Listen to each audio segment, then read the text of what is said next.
नमस्कार, मैं सोनाली। स्वागत है आपका विंध्या टाइम्स में। रीवा शहर में नशीली सिरप का उपयोग करने वालों ने आतंक मचा रखा है। शहर का कोई ऐसा हिस्सा नहीं है जहां पर कोरेक्स की शीशी ना पड़ी हो। इस शहर को कोई भी नया नाम देने में कोई भी गुरेज नहीं करेगा। अब तो यह शहर रीवा सिटी नहीं, कोरेक्स सिटी हो गई है। इस बात को रीवा शहर की आम जनता के साथ साथ रीवा जिले के सांसद भी कह रहे हैं। यह रीवा सिटी नहीं, कोरेक्स सिटी है।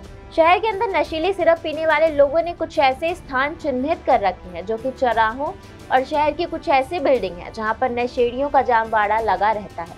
लेकिन अब शहर की ऐतिहासिक धरोहर भी नशेड़ियों का जामबाड़ा बनी हुई है जो कि इनसे सुरक्षित नहीं है। जी हाँ, दरअसल हम बात कर रहे हैं रीवा शहर की खूबसूरती को बढ़ाने वाली एक ऐसी धरोहर जिसे महाराजा भाव सिंह ने अपनी महारानी अजब कुमारी के लिए स्नान गाह बनवाया था, जिसका नाम अजब कुमारी बावली है। जी हाँ, आपको बता दें कि महारानी की यह बावली भी शहर के नशेड़ियों से अब सुरक्षित नहीं है।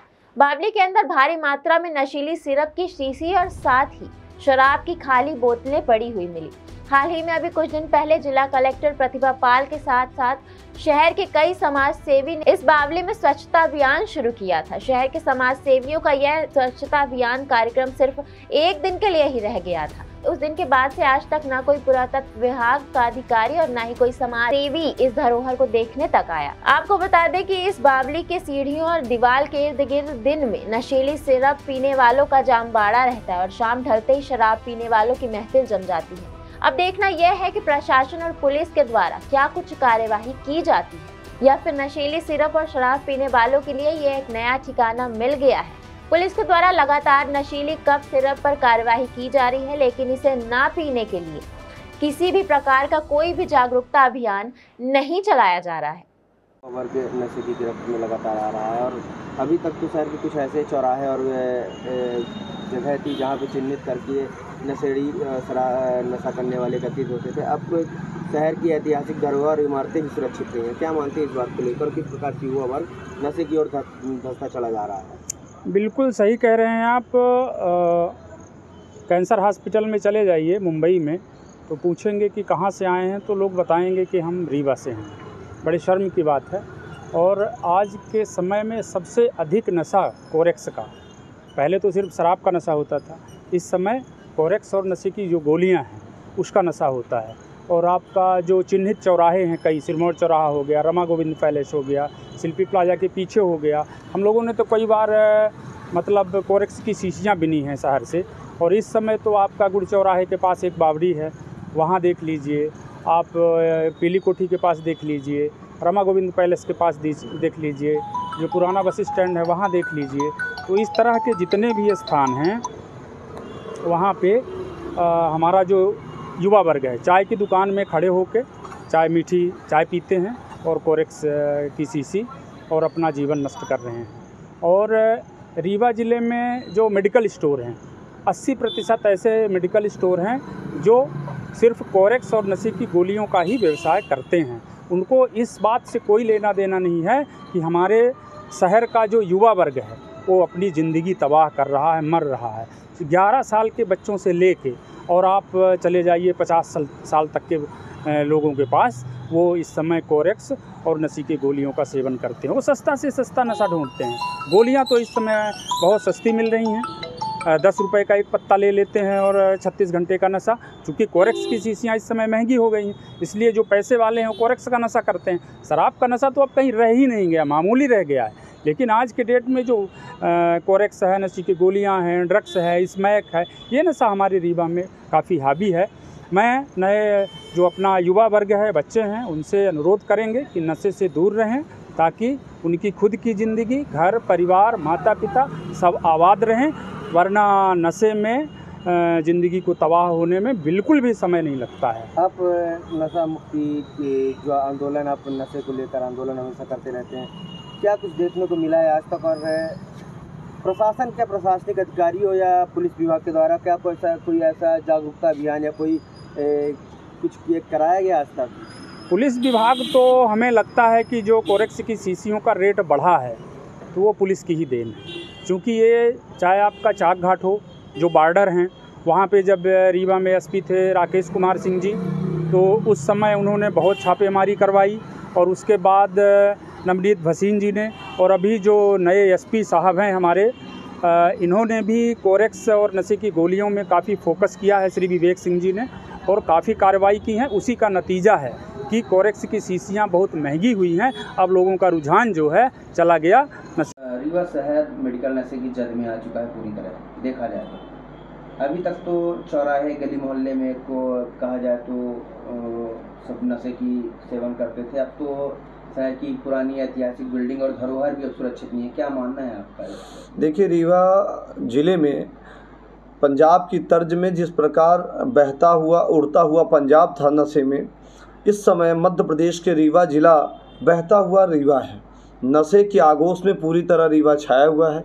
आज मेडिकल नशा के रूप में रीवा पूरे मध्य प्रदेश और भारत में चर्चा का विषय बना हुआ है। रीवा नशेड़ियों का गढ़ बन चुका है।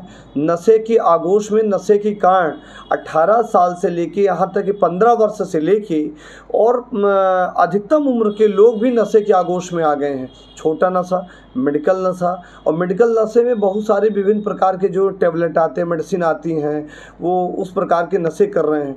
आप कोई भी रीवा ज़िले के छोटे आकार की जो बिल्डिंगें हैं या क्षतिग्रस्त बिल्डिंगें हैं, उनको आप देखिए, या नाली को देखिए, या किनारे भागों को देखिए, तो वहाँ कम से कम हज़ारों की तादाद में आप छोटी छोटी टैबलेट, मेडिसिन या आपको बाटल, छोटे छोटे बाटल एक ही प्रकार के आपको दिखेंगे, इंजेक्शन, यहाँ तक कि बहुत सारे ऐसे मेडिकल नशे हैं जो हम लोग भी नहीं जान पा रहे हैं। डॉक्टर वगैरह रिपोर्ट में बताते हैं ऐसा। तो उस प्रकार के नशे पूरे रीवा ज़िले में हर चौराहों में, हर गलियारों में, हर कोने में, किनारों में आपको अधिकतर दिखेंगे। परंतु इस समय रीवा के पुरातात्विक धरोहर, जो ऐतिहासिक धरोहर थी, वहाँ जो वर्तमान में जो संरक्षण के रूप में, पुरातत्व के रूप में हम संरक्षित करते थे, पल्लवित करते थे, उन धरोहरों को ऐतिहासिक बिल्डिंगों में लोग अपना शिकार बना चुके हैं। उन बिल्डिंगों में जाते हैं, बैठते हैं, वहाँ शराबखोरी करते हैं, नशाखोरी करते हैं। वहीं पे शाम ढलते 5 बजे के बाद वहाँ नशेड़ियों का अड्डा हो जाता है। इस संदर्भ में जिला प्रशासन को उन पार्कों को, उन ऐतिहासिक बिल्डिंगों को भी देखना चाहिए जो पुरातत्व विभाग के अंडर में है, जहाँ सीसी कैमरा लगाना चाहिए। जिला प्रशासन जब मीडिया के दिखाने पर, इलेक्ट्रॉनिक और प्रिंट मीडिया के हरकत में आने पर, दिखाने पर या वर्जन बाइट चलाने पर जिला प्रशासन के अधिकारी एक दिन के रूप में उसको साफ सफाई के रूप में, महल निरीक्षण के रूप में जाते हैं। आखिर हो क्या? रीवा बहता हुआ कोरेक्स, बहता हुआ नशे के रूप में जाना जा रहा है। आज भारत में, समूचे भारत में रीवा की चर्चा नशे के रूप में हो रही। जो रीवा धर्म के रूप में, भारतीय संस्कृति के रूप में, चरित्र के रूप में, संस्कार के रूप में, त्याग के रूप में, बलिदान के रूप में रीवा जाना जाता था, शिक्षा के रूप में जाना जाता था, आज वो रीवा नशे के रूप में जाना जाता है। आज ये प्रमुखता से रीवा में खबर बनती है। 18 साल से लेके और 30 साल के युवा अक्सर आप देखे होंगे कि नशे के कारण कहीं ना कहीं 5 पिस्टल पर डे चल रही हैं। आखिर जिला प्रशासन का लॉ एंड ऑर्डर क्या है? पुलिस प्रशासन लॉ एंड ऑर्डर को कहाँ तक संभाल पा रही हैं?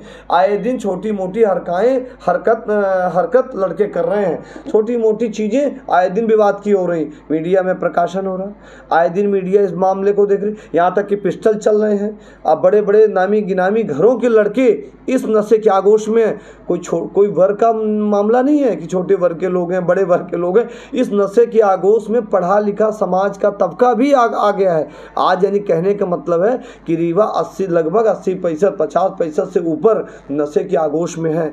और पढ़े लिखे के साथ साथ अनभिज्ञ, अशिक्षित, अप्रशिक्षित युवा वर्ग भी इसमें है। आए दिन घटनाएं हो रही, तो जिला प्रशासन को, पुलिस प्रशासन को देखना चाहिए कि कहाँ ये घटनाएं क्यों हो रही, लगातार मॉनिटरिंग करना चाहिए। रीवा में माननीय उप मुख्यमंत्री रीवा से हैं, स्वास्थ्य मंत्री रीवा से हैं, या कैबिनेट स्तर के मंत्री रीवा से बिलोंग करते उप मुख्यमंत्री हैं। यहाँ 8 विधायक हैं। कोई भी इस क्राइम बैठक को लेता हो तो बताइए, आज दिनांक तक कोई क्राइम बैठक लिया हो, कोई भी नशे से समस्या, यहाँ तक कि विधायक लगातार इस मामले को उठा रहे हैं।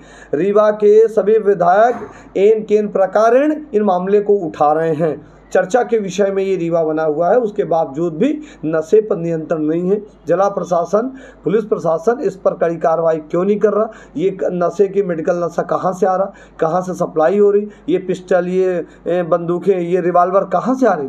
कौन सप्लाई करता है? कहाँ से पहुँचती हैं? इन लड़कों के कौन देता है? इनको कौन संरक्षण देता है? ये अपराधी के लड़के आए दिन गैंगवार बना के वारदातें कर रहे हैं, आए दिन लड़के पिस्टल लेके घूम रहे हैं, आए दिन चाकू तलवार मिल रहे हैं। ये कहाँ से आते हैं? हमारा रीवा इतना सुरक्षित था, आज हमारा रीवा असुरक्षित महसूस हो रहा है। पुरातत्व विभाग को क्या मानते हैं, किस प्रकार से इसको ध्यान देना चाहिए? देखिए, निश्चित तौर से पुरातत्व जो विभाग है, उसके विभाग के अंतर्गत हमारी ऐतिहासिक बिल्डिंग, जो पुरातत्व की बिल्डिंग है, जो चिन्हित बिल्डिंग है, वो बिल्डिंग हमारे शासन के निर्धारित है।